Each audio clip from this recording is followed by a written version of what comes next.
Welcome everybody back to Life by You and this introductory video on the new crafting system that we just added to the game. My name is Willem Delventhal and I'm actually the newest game designer on the team. This is my first video, so great to meet all of you. Game designers primarily work on the systems and mechanics of the game to find the fun, and I was tasked with creating a fun and satisfying crafting system for all of you. Now, remember, before anything else, that all of this may well change. That is a big part of game design, iterating until we really make something awesome. Now, the four primary crafting categories that we decided to include in the game are archaeology, floristry, beachcombing, and jewelry making. And I'm going to go through each of those four categories and tell you what they're like in the game.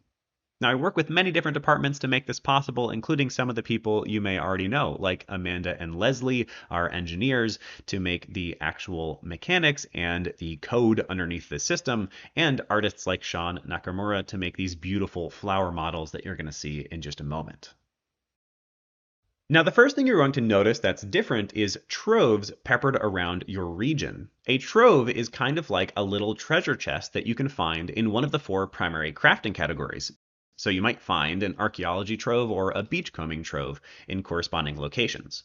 Opening a trove requires no skill and actually progresses your skill in the corresponding category, and it makes your character a little bit more happy. The items inside are randomized, but they're randomized within subcategories. So for instance, you might find a purple wildflower trove, or perhaps an arms and armor archaeology stash.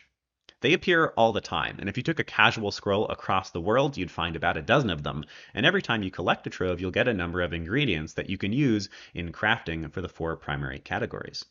Now, those subcategories of troves have tendencies for where they appear, and you'll probably start to notice them as you collect the troves. So for instance, did you know that purple wildflowers seem to like high elevation, and that archaeology troves seem to like hillsides and rocky areas? The first primary crafting category is archaeology, where you, the player, can collect and study artifacts that you find around the world, writing research papers, creating unique item and furniture out of them, and all sorts of other goodies. Interestingly, as you become a more and more famous archaeologist, you will actually get noticed for your work. You'll be more likely to get published, you'll make more money from publishing, and people will actually start to mention you. Characters in your town might write you and tell you what they thought of your latest research paper. Now, writing research papers and writing books are actually two different systems, and it only corresponds with the skill that is the expertise on that research paper, so archaeology or other skills that you might write research papers about. We decided to add archaeology to the game because it just feels right.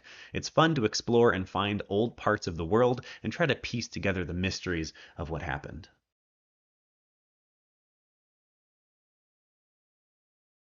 The second primary crafting category is floristry, where the player can find wildflowers around the world that they can then harvest and turn into all sorts of interesting and useful items. For instance, the player can make unique furniture, much like many of the other crafting categories. But even more interesting is they can turn those wildflowers into mixed seeds.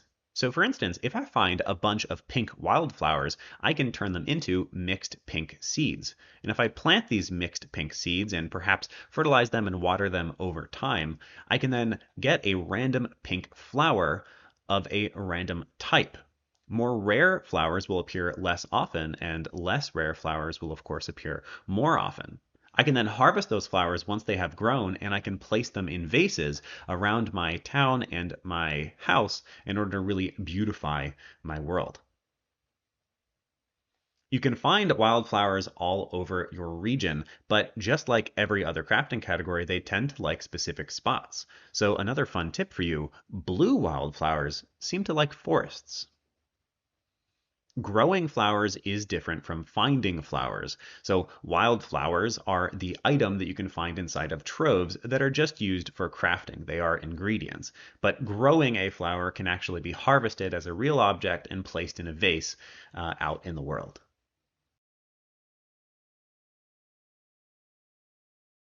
Now, the third primary crafting category is beachcombing, where the player can explore the beachside to find seashells and other interesting items, but they can also find other things at unique bodies of water. For instance, there's only one spot where you can find Arctic seashells in the entire region. You'll have to discover that for yourself. There are all sorts of different items that are found in beachcombing troves, largely seashells, but there are also some unique minerals and a few other unique items. And much like the other crafting categories, you can turn these ingredients into unique pieces of furniture, but also fertilizer to be used in gardening and floristry, and a couple of other unique recipes. We decided to add beachcombing to the game simply because our starting town is on the water, and it felt like a great way to add some variety and flavor to your walks along the beach. Now, the final primary crafting category is jewelry making, where you can find rare gemstones, crystals, minerals, and turn them into jewelry and unique items and furniture, just like the other crafting categories. You can mine or find these jewelry making troves all over the town, but mostly they tend to prefer mountainous regions. You can turn these items into, like I said, jewelry and furniture, but also a couple of unique things like this beautiful gemstone wall hanger. There is no required skill to pick up a jewelry making trove, but as you pick them up, you will actually progress down your jewelry making skill. We decided to add jewelry making because it just felt like it fit in a world that relies so much on fashion and dressing up your character. My personal favorite part of the crafting system in general is probably the unique pieces of furniture that you can get per primary crafting category. Right now, each of those four primary crafting categories has four unique furniture items that you'll be able to unlock and add to the game. You first need to find the recipes for these pieces of furniture out in a trove in the wild. Once you learn the recipe, you can create the piece of furniture.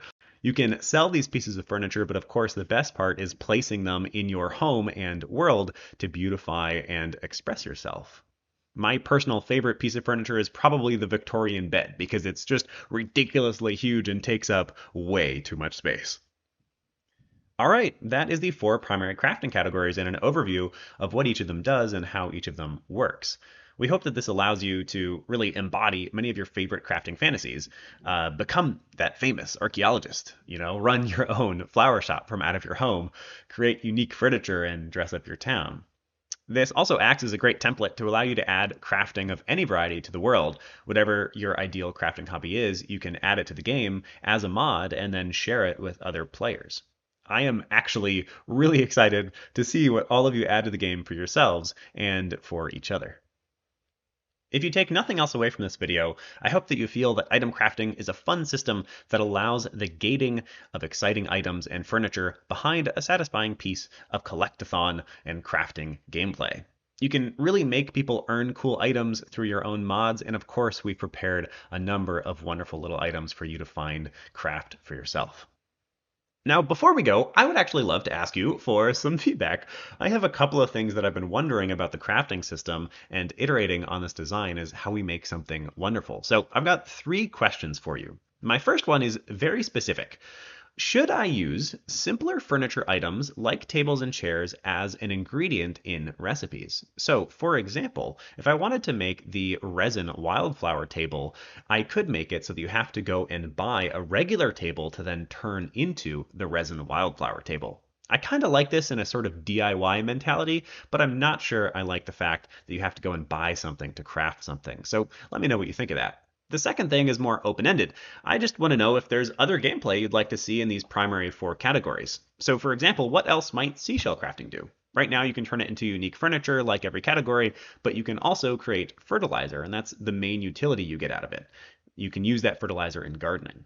And my last question for you is just what are some other crafting categories you might like to see in the game, either big or small? I'm really curious to see what you all mod for yourself, but it's possible that we add a couple of other small things here and there as we go. Okay, that's going to be it. I hope you enjoyed. Once again, I'm Willem Delventhal, and this has been a wonderful introduction to crafting in Life by You. I hope all of you are excited, and I hope you share this around with other people and pick up the game when it's ready. All right, take care. Bye bye now.